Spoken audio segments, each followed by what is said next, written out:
লংকাৰ শংকৰদেৱ নগৰত তেজস্বী জনজাগৰণ মহিলা সমিতিৰ প্ৰদেশ অধ্যক্ষ শ্ৰীমতী নমিতা সাহুৰ ক্ৰমিক অনশন। লংকাৰ পৰা ভূপেন্দ্ৰ সিঙৰ report, Dispur daily news Guwahati.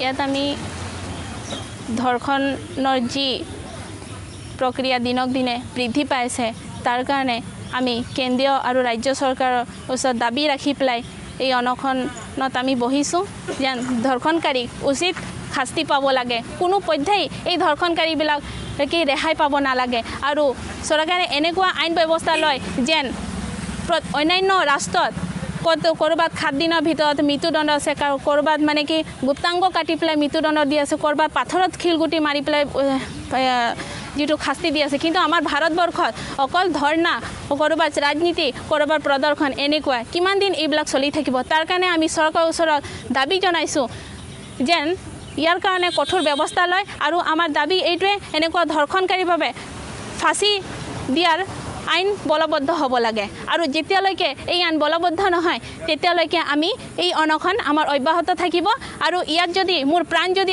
আহুতি দিবলগীয়া হয় মই দিবৰ কাৰণে মানে ইয়াতে প্ৰস্তুতি আছোঁ। কেইদিনীয়া আপোনালোকে অনশন কৰিছে?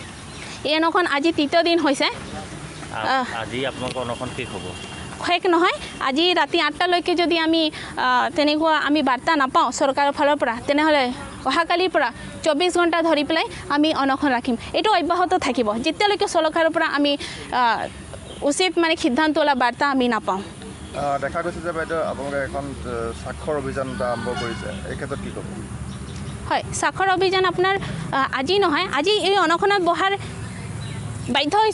বাধ্য হৈছে এইটো কাৰণে আমি যোৱা 27 জুলাইৰ পৰা ক্ৰমান্বয়ে আমি ছ'চিয়েল মিডিয়াৰ মাধ্যমেদি আমি হস্তাক্ষৰ অভিযান কৰি আছোঁ আৰু আমি আপডেটো দি আছোঁ। আমাৰ হস্তাক্ষৰ এনেকুৱা চলি আছে, ধৰ্ষণকাৰী ফাঁচি দিব লাগে, চৰকাৰে ইয়াৰ ওপৰত উচিত ব্যৱস্থা ল'ব লাগে। আমি নোপোৱাৰ তেনেকুৱা উচিত ব্যৱস্থা লোৱা পৰিলক্ষিত নোপোৱাৰ বাবে আমি এতিয়া অভিযানত বহিছোঁ আৰু এই 9 কিলোমিটাৰ হস্তাক্ষৰ সম্পূৰ্ণ হোৱাৰ লগে লগে আমি প্ৰধানমন্ত্ৰী মহোদয়লৈ এইটো আকৌ প্ৰেৰণ কৰা হ'ব।